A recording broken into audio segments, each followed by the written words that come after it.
안녕하세요. 교보생명 신사업 추진팀 서나래 과장입니다.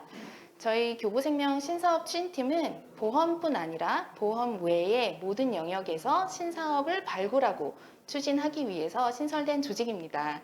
특히 올해는 사내벤처 제도를 도입하게 되어서 제가 운영 담당을 하고 있는데요.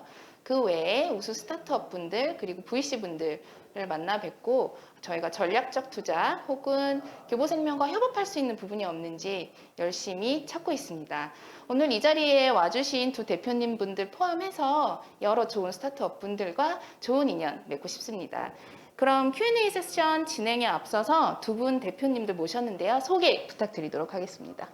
네. 안녕하세요. 저는 수아촌을 운영하고 있는 이우석이라고 하고요. 저희 수아촌에서는 전 세계 패션 디자이너들을 상대로 그 패션 메이킹에 필요한 리소스를 제공하는 플랫폼인 수아촌을 운영하고 있습니다.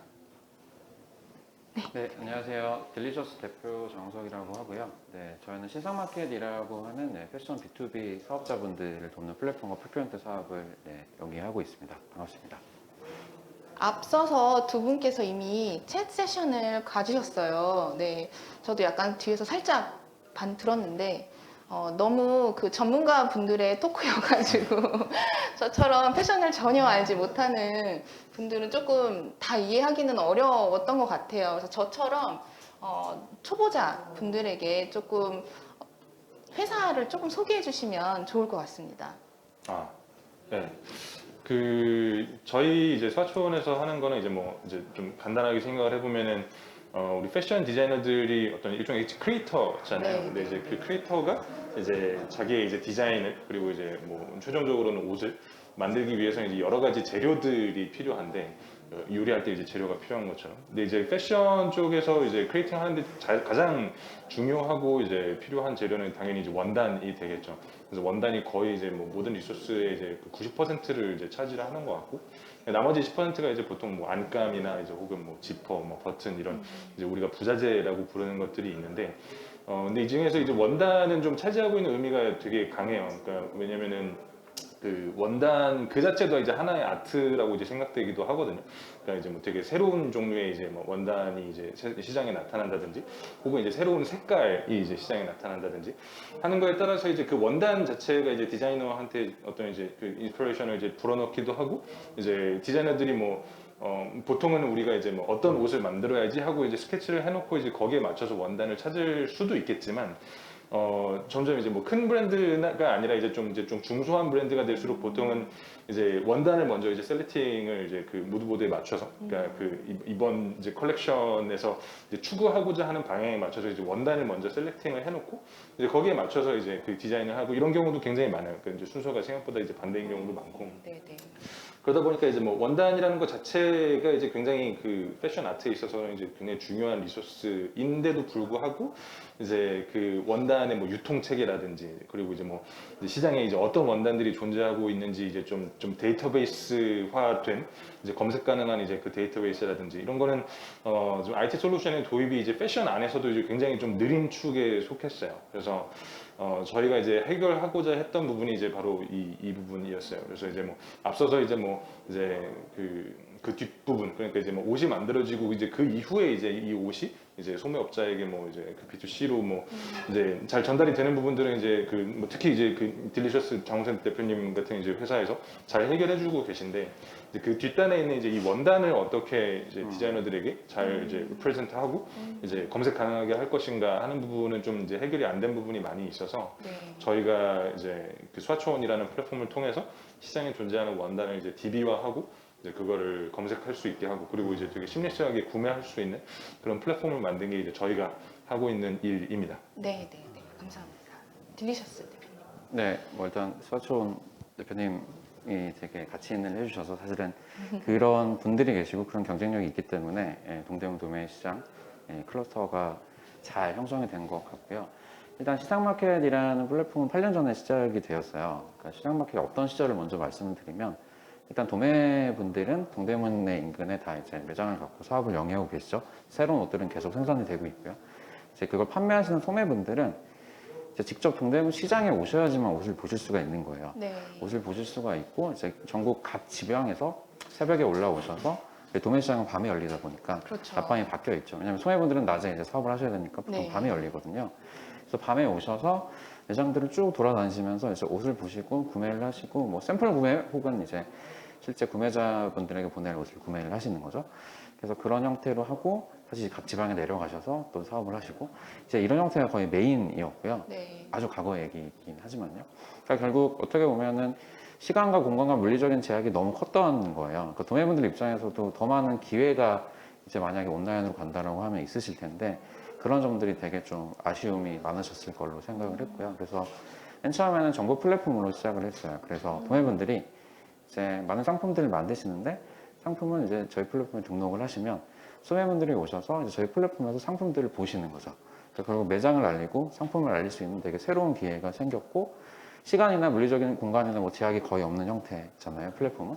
그러다 보니까 도매분들은 더 많은 고객분들을 만나실 수가 있고 소매분들은 굳이 물리적인 이동을 하지 않으셔도 상품을 이제 보실 수가 있고요. 그 다음 단계는 이제 결국은 구매를 하셔야 되잖아요. 내가 옷을 받아야지, 내가 입어야지 이제 끝나는 형태다 보니까 그래서 저희 플랫폼 위에서 주문이나 거래를 하시면 저희가 풀리언트 사업을 통해 가지고 실제 그 옷들을 도매분들을 통해서 받아서 다시 소매분들 혹은 이제 구매자분들께도 이제 바로 보내드리는 형태의 서비스 그리고 사업들을 하고 있고요.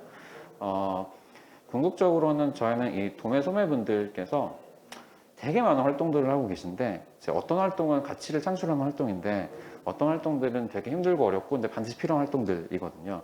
그래서 그 나머지 어렵고 힘든 부분은 저희 기술, 플랫폼, 필수면들을 통해서 이제 도움을 드리고 그래서 그로 인해서 도소매 사업자분들이 핵심 활동에 좀 더 집중할 수 있게 뭐 시간이나 에너지를 더 절약해 드리는 형태의 많은 노력들을 하고 있고 그래서 궁극적으로는 그분들께서 좀 더 지속 가능한 형태의 사업 성장을 이루시면 사실 저희 플랫폼이나 저희 회사도 이제 같이 성장하는 동반자라고 생각을 하거든요. 그래서 그런 가치를 만들어내는 일들을 계속 하고 있고요. 그래서 궁극적으로 뭐 조금 세션에서 말씀드렸던 것처럼 이제 글로벌에는 사실 더욱더 많은 수요들이 있을 거잖아요. 최근 들어서 뭐 오징어 게임을 비롯한 다양한 콘텐츠들이 거의 전 세계에 유례 없이 유행으로 잘 소비되고 있고요. 그래서 그런 관점에 있어서 다음 단계는 분명히 패션이라는 어느 정도 믿음이 있고요. 그래서 지금 동대문 생태계, 패션 생태계에서 잘 만들어 온 이 경쟁력을 이제 디지털과 기술을 통해 가지고 글로벌로 연결하고 결국은 이분들 여기서 일하시는 분들의 사업 성장을 돕고 이제 저희도 같이 성장하는 형태의 그런 비전을 가지고 있습니다. 네, 그 도매업자 분들과 소매업자 분들을 굉장히 효율적으로 연결시켜주는 플랫폼이라는 생각이 드네요. 네네네. 스와치온으로 잠깐 넘어와서 제가 좀 홈페이지를 들어가 봤어요. 근데 네. 홍보 동영상에 그 원단들을 굉장히 막 스트레치도 해보시고 막 바람에 날려도 보고 막 굉장히 다양한 각도로 영상만 봐도 뭔가 내가 느낄 수 있겠다라는 싶을 정도로 굉장히 심혈을 기울여서 영상을 찍어주신 것 같아요. 그리고 대표님 그 인터뷰를 제가 좀 찾아보니까 프랑스 패션 학교에 가셔서 네, 직접 가셔서 이제 디자이너들이 원단 정보를 수기로 막 작성을 하고 이런 모습들을 보시고 아날로그 영역을 디지털화 해야겠다라고 결심하셨다고 제가 인터뷰 내용을 읽었는데요. 그럼 애초에 그 패션이라는 그 필드에 관심을 갖게 된 혹시 계기가 있으셨을까요? 사실 그 방금 이제 그 얘기해주신 일화는 사실 제 일화는 아니고 네. 그 저희 창업자였던 이제 그 다른 멤버가 있었어요. 그러니까 지금은 이제 그 엑싯을 하고 이제 다른 사업을 좀 이제 하고 계신데 네네. 어쨌든 이제 그분이 원래 이제 그 S모드의 통역 교수로 있었던 이제 분이셨었는데 네네. 그 S모드가 뭐 그 패션 관련된 전공 하시는 분들은 알겠지만 이제 S모드 파리가 이제 본교고 이제 각 여러 국가에 이제 분교가 있어요. 근데 이제 그 중에서 이제 그 서울에도 S모드 서울이라고 이제 서울 분교가 있는데 근데 거기에 이제 그 본교는 이제 파리에 있다 보니까 이제 프랑스 교수들이 이제 굉장히 자주 이제 강의를 하러 오는데 근데 이제 이 프랑스 교수들이 그 한국 패션에서 이제 가장 부러워하는 게 이제 이 동대문 원단 시장이었어요. 근데 워낙 이제 다양한 종류의 이제 시장에서 유통되고 있는 거의 뭐 이제 그 스펙트럼 A부터 G까지 전부 다 이제 되게 당장 가서 이제 만져서 볼 수도 있고 이제 샘플도 받아볼 수 있는 그런 이제 리소스를 소싱할 수 있는 채널이 이제 같은 도시 안에 존재한다는 것 자체가 이제 굉장히 이제 어메이징한 일이다. 네, 이제 네. 그것만으로도 이제 한국은 이제 앞으로 이제 더 많은 이제 패션 브랜드와 이제 더 유명한 패션 디자이너들을 배출해낼 수 있는 이제 저력을 갖고 있는 나라다. 이제 이런 얘기를 되게 자주 했대요.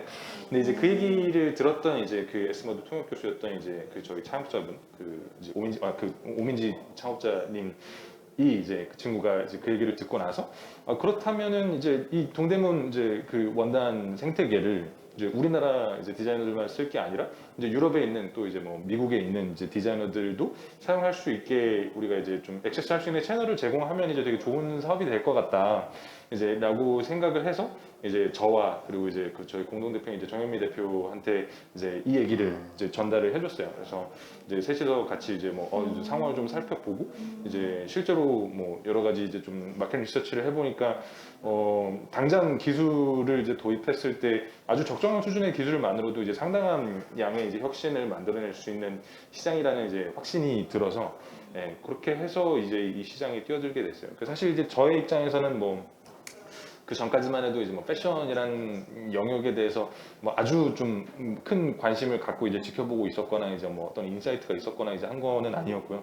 근데 이제 오히려 좀 그러다 보니까 이제 되게 패션이라는 관점보다는 좀 이제 좀 산업적인 관점으로 되게 많이 네. 접근했던 것 같아요. 그래서 뭐 이제 그 상품의 이제 수준, 뭐 퀄리티 이런 것도 중요하겠지만 좀 그런 이제 그 관점을 좀 배제를 하고 이제 상당히 좀 산업공학적인 면에서 이제 이 이제 원단 이제 서플라이 체인을 어떻게 이제 어느 부분에 어떤 기술을 적용하고 이제 뭐 어떤 채널을 만들었을 때 이게 좀 글로벌리 접근 가능한 이제 플랫폼으로 만들어낼 수 있는가 좀 이런 걸 좀 기계적으로 접근을 한 면이 있었는데 저희 생각에는 이제 오히려 그런 면이 이제 훨씬 더 잘 결과적으로는 이제 그 성공적인 솔루션을 만들어낼 수 있었던 이제 방식이었던 것 같아요. 네. 그럼 연결해서 네. 또 질문을 드리면 제가 프로필을 좀 봤는데 여러 플랫폼 서비스를 론칭 또 운영을 하신 경험이 있으시더라고요. 아, 네. 그래서 그 플랫폼을 막 런칭했거나 기획하고 있는 분들께 선배님으로서 이것만은 꼭 명심했으면 좋겠다. 혹시 조언 주실 부분 있으실까요? 제가 뭐 조언을 드릴 만한 이제 뭐 그런 사람은 아닌 것 같지만, 근데 이제 좀 그냥 기본에 충실한 게 되게 좋은 것 같아요. 그러니까 스타트업 이런 이제 뭐 스타트업을 이제 하고 이제 새로운 프로덕트를 만드는 거에서 항상 이제 시장 전체에서 그리고 이제 많은 분들이 이제 하는 얘기가 이제 린하게 시작해라. 이제 그 MVP는 이제 최소한 이제 간소화된 이제 최소한의 스펙을 들고 이제 시장에 나가라. 그리고 이제 시장의 얘기를 듣고 시장의 수요에 맞춰서 이제 프로덕트를 진화시켜 나가라. 이런 얘기 되게 많이 하잖아요. 근데 그게 뭐 많은 것들이 그렇듯이 우리가 관념적으로 알고 있는 거랑 그거를 이제 좀 체화하고 실행하는 거랑은 좀 정말 이제 좀 간극이 큰 것 같아요. 특히 이제 많은 이제 그 스타트업 하시는 대표님들이 이제 빠지게 되는 이제 초기에 이제 빠지게 되는 함정이 좀 뭐 자기 프로덕트고 이제 자기가 만든 거고 이제 되게 자식 같고 막 이러다 보니까 항상 좀 되게 많이 신경을 쓰게 되는 것 같아요. 뭐 이제 뭐 막 좀 약점도 많이 보이는 것 같고 이제 뭐 허점이 이제 뭐 이런데 허점이 있으니까 그걸 보완하기 위해서는 이제 뭐가 필요할 것 같고 좀 용감할 필요가 있는 것 같아요. 근데 이제 그 어차피 100%는 이제 도달할 수 없고 그렇게 달성한 내가 보기에 100%가 이제 시장에서 봤을 때는 이제 뭐 50도 안 되는 경우가 허다하기 때문에 예, 좀 용기를 갖고 정말 이제 최소한의 이제 그 핵심적인 기능만 들고 시장에 진출하고 이제 시장의 이야기를 그러니까 그 고객들의 이제 말에 귀를 기울이고 이제 그들이 원하는 프로덕트를 만들기 위해서 노력하는 게 이제 굉장히 중요한 것 같습니다. 네, 감사합니다. 장훈석 대표님께 질문 드릴게요. 두 분께 뭐 공통된 얘기긴 한데 오프라인 중심의 영역을 온라인으로 인프라를 구축한다는 게 정말 이상적인 이야기긴 한데 이걸 실질적으로 구축해서 소매업자와 도매업자에게 또 홍보까지 하셔야 되잖아요. 이 과정이 굉장히 어려웠지 않았을까라고 감히 상상은 해보는데 딜리셔스가 현재의 위치에 오기까지 가장 기억에 남는 어려움이 있다면 무엇이고 그 어려움을 어떻게 극복하셨는지 네, 부탁드립니다. 앞서 이우석 대표님께서도 말씀을 주시긴 하셨는데 그 가장 처음이 제일 힘든 것 같아요. 그러니까 고객분들께서 저희 일단 제품을 인지하셔야지 뭔가 피드백을 주실 거잖아요. 좋든 나쁜 뭔가 주실 텐데 이걸 어떻게 인지시켜 드릴까에 대한 고민이 가장 컸던 것 같고요. 네. 특히나 이제 저희는 도매분들 혹은 소매분들이 처음 고객분들이신데 그래서 이분들께 이제 저희 제품을 알려야 되는데 어떻게 하지 고민을 하다가 결국 그냥 전공법을 택했는데요. 전단지 만장을 찍어가지고요. 도매 매장에 가서 아, 다 나눠드리면서 사장님 여기 상품 올리시면 주문 많이 받으실 수 있어요부터 시작을 했었어요. 네. 만장을 이제 돌리고 도매분들께서 보시고 이제 조금씩 사용을 해주시면서 점점 이제 성장을 했던 것 같고요. 이게 B2B에서 가장 B2C와 다르고 어려운 점 중에 하나는 보통의 B2C는 이제 마케팅 활동을 통해서 고객을 이제 모셔올 수 있잖아요. 네. 앱 설치가 됐던 회원 가입이 됐던 이런 활동을 할 수가 있는데 사실 B2B에서 가장 중요한 건 그 사업을 하는 분들이다 보니까 이분들이 이제 여기에 오시거나 혹은 뭔가 비용을 쓰셨을 때 사업적인 효용을 얼마나 느낄 수 있느냐, 그러니까 주고받는 것이 되게 명확해야 된다 하는 점 하고요. 또 한 가지는 또 사업 관계에 있어서 제일 중요한 게 신뢰라고 생각하거든요. 이 플랫폼이나 이 사람이나 회사를 믿을 수가 있느냐의 관점에서 관계를 쌓는 게 되게 중요했던 것 같고요. 그래서 네. 8년이라는 되게 긴 기간 동안 저희가 그걸 되게 차근차근 노력을 해왔던 것 같거든요. 이렇게 변곡점이 있었던 건 아니고 길게 보면은 이렇게 성장한 것처럼 보이지만 사실 스팟을 보면은 되게 플랫한 형태로 성장을 해왔던 것 같아요. 네. 왜냐하면 결국 사업하는 분들이 더 사업적인 효용을 느끼고 성장을 하실 수 있도록 저희가 여러 가지 돕는 일들을 하다 보니까 일반적인 형태의 B2C의 제이커버 같은 형태의 급격한 성장은 아니었지만 대신에 그 오랜 기간 동안 저희가 고객분들과 쌓아온 신뢰관계라든지 네. 그런 노력들에 대한 진정성은 지금은 어느 정도 많이 알아주시는 것 같고요. 그래서 지금도 그렇고 뭐 초반도 그렇고 사실은 도매인 소매 사장님들께서 뭘 제일 힘들어 하시는지를 아는 게 제일 중요한데 이제 가장 어려운 일이기도 합니다. 왜냐하면 그분들이 하시는 사업이나 이런 것들을 저희가 온전히 다 이해할 수는 없잖아요. 네네. B2C는 뭐 내가 사용자를 빙의를 해볼 수는 있다거나 물어본다거나 할 수 있는데 그분들이 하시는 사업을 항상 그래서 많이 찾아뵙고 여쭤보고 최대한 많이 듣고 이제 그것들을 어떻게 해결해 드릴 수 있을까를 고민을 많이 하는 편입니다. 네. 8년이라는 시간 동안이나 정말 대단하시네요, 대표님. 이어서 질문 들어온 게 있어가지고 제가 한번 읽어볼게요. 장훈석 대표님께 질문이 있다고 하시네요. 네이버, 쿠팡, 마이리얼트립 등 굵직한 기업에 계셨는데 각각의 기업 문화는 어땠는지 궁금하다고 하십니다. 그리고 이를 통해 딜리셔스에서 만들고자 하는 기업 문화는 무엇인가요? 네, 질문 주셔서 감사합니다. 일단 저는 딜리셔스에 사실 작년 3월에 합류를 했고요. 그 전에는 이제 말씀 주신 회사들에서 근무를 했었는데요. 네이버 같은 경우는 뭐 이제 최근에 대표님 이제 변경되는 부분에 대한 발표도 있었는데 엄청나게 큰 조직이잖아요. 거의 시총도 한 3위 정도 되는 엄청난 볼륨의 다양한 사업을 영위하는 조직임에도 불구하고 되게 수평적인 문화를 가지고 있는 것 같아요. 그러니까 뭐 이게 연차나 혹은 뭐 직급이나 이런 거와 상관없이 좀 더 같은 레벨에서 동등한 형태로 일을 할 수 있는 그런 문화를 가지고 있는 곳인 것 같고요. 저도 거기서 많이 배우고 많이 성장했던 것 같습니다. 쿠팡 같은 경우는 제가 입사했을 때는 사실 로켓 배송이라는 게 없었어요. 물류센터가 하나 있던 시절이었고요. 근데 그 당시에 김원국 대표님이 하셨던 말씀이 있거든요. 쿠팡 없이 어떻게 살았을까라는 세상을 우리는 만들 거다. 로켓 배송이 없던 시절이거든요. 그때 그렇게 말씀을 하셔서 사실은 많은 구성원분들이 반신반의하고 좀 뭐 그런 상황이었던 것 같은데 결국 그걸 해내셨잖아요. 상장도 하시고. 그래서 그런 문화 자체가 그러니까 그런 문화를 경험했다는 것 자체가 저한테는 되게 큰 인상 깊은 경험인 것 같고요. 마이럴 트립은 제가 했을 때는 앱이 없던 시절이었는데요. 지금은 사실은 이제 그 트래블 테크를 기반으로 해서 아주 가파른 성장을 하고 있고 이제 코로나가 어느 정도 또 전환기에 들어가면서 더 큰 성장을 가져올 수 있는 형태라고 해서 일반적인 스타트업의 다양한 과정 그리고 문화를 가진 훌륭한 회사라고 생각하고요. 이제 딜리셔스 말씀을 드리면 저희가 만들고 싶은 이게 뭐 저 혼자 만들 수 있는 건 아니긴 한데 지향하는 문화는 되게 자율적인 환경을 드리는 것이라고 생각을 하거든요. 이게 이유가 뭐냐면 아까 말씀드린 것처럼 저희가 도매 소매 사장님들을 이해하는 게 너무 어려워요. 그러니까 뭘 하고 계신지를 알아야지 뭐가 불편하신지를 찾고 이제 그걸 해결해 드릴 방법들을 고민을 할 텐데 일단 그분들을 이해하는 게 정말 쉽지 않은 일이다 보니까 최대한 자율적인 환경을 드리고 그 안에서 개별 구성원분들께서 되게 도전하고 실패하고 거기서 배워서 또 도전하고 이게 이제 저희 회사가 성장할 수 있는 거의 유일한 방법이라고 생각하고요. 그래서 자율적인 문화 그리고 그런 문화를 위해서 필요한 다양한 지원들을 계속 해드릴 예정입니다. 감사합니다. 네.